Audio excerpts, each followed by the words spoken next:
শুদ্ধ হৈছে নেকি উইথ মাই কেনে উইথ মোৰ ভাল লাগিছে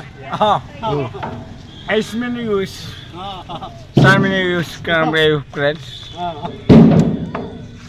বগলীটো এনেকৈ মানে মহৰ ওপৰত বগলীটো পৰি আছে একে উইচ কামৰেজ এইটো বগলীটো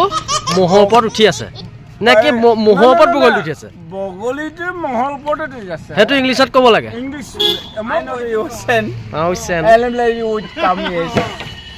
dining you would come here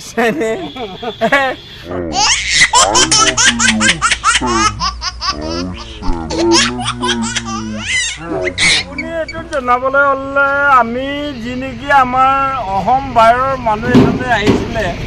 ল'ৰা এটা বাপেকে আহিছে তাক মই বুজাইছোঁ যে এগলেনি উইথ মানে এগলেনি উইথ মানে কি মানে কইনাজনক আপুনি বুজাইছোঁ মই এনেকৈ বুজাইছোঁ যে মহৰ ওপৰত বগলীটো পৰি আছে আইনলৈ পিতেকটোৱে কৈছে নহয় উইথ মানে কি আৰু বাপেকক সুধিছে নে এনেকৈ সুধিছে ইউথ টাইম দিছে মাৰি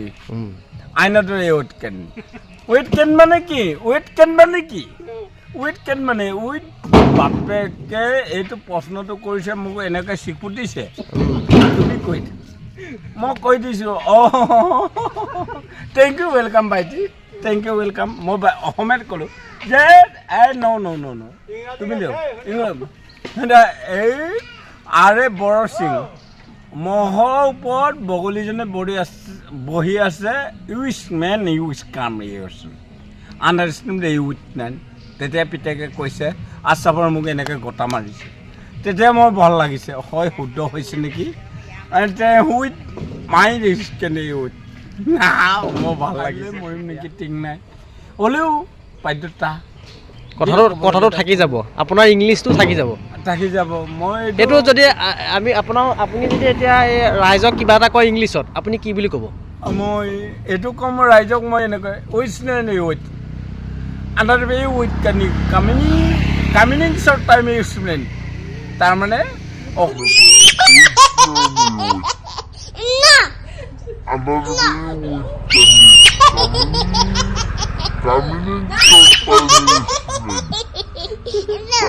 মিলি যদি টকাটো মই কামিনিং বুলি কওঁ কামিনিং মানে কি